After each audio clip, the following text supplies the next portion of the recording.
So Evangelyn, welcome to 2 Minutes with ETP. I've got a couple of questions for you and then we'll have a brief chat. So do you want to introduce yourself? Who are you and what's your role with ETP, please? So I'm Evangelyn Perera, Programme Manager for ETP in Sri Lanka. Evangelyn, I was there just before the economic crisis in Sri Lanka really took off. There were signs when I was there, but it's really in the last few months been tumultuous. What are you seeing? What's the main impact of the crisis on the tea workers and tea communities and people in tea in particular? Is there any pronounced impact on them? So due to the fuel crisis, the mobility was restricted. Then also transport costs went up. That is another challenge.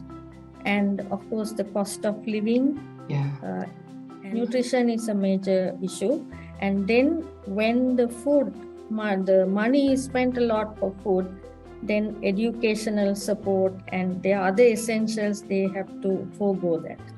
On a more positive note, if it's not inappropriate, Evangelyn, we've been talking a lot, ETP has been talking a lot with the leaders of the industry, the tea industry in Sri Lanka. So, what the Ceylon Tea Traders Association is convening a group of leaders from the sector looking at the future of tea in Sri Lanka. What would your observation be? What's their one ask for anybody who might be watching this video? What can we do to help Sri Lanka and the Sri Lankan tea sector?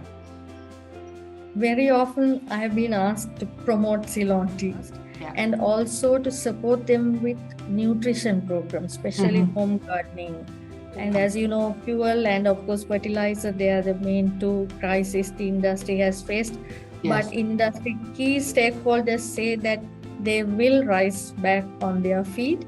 Great. So there are things that we can do, and I know ETP is also exploring options for organic fertiliser so that dependency on imported fertiliser is alleviated, and that's a long-term piece of work as well.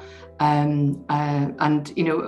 would just say to anybody listening to this recording that we are open to ideas and suggestions and can help direct investment and support to the Sri Lankan sector.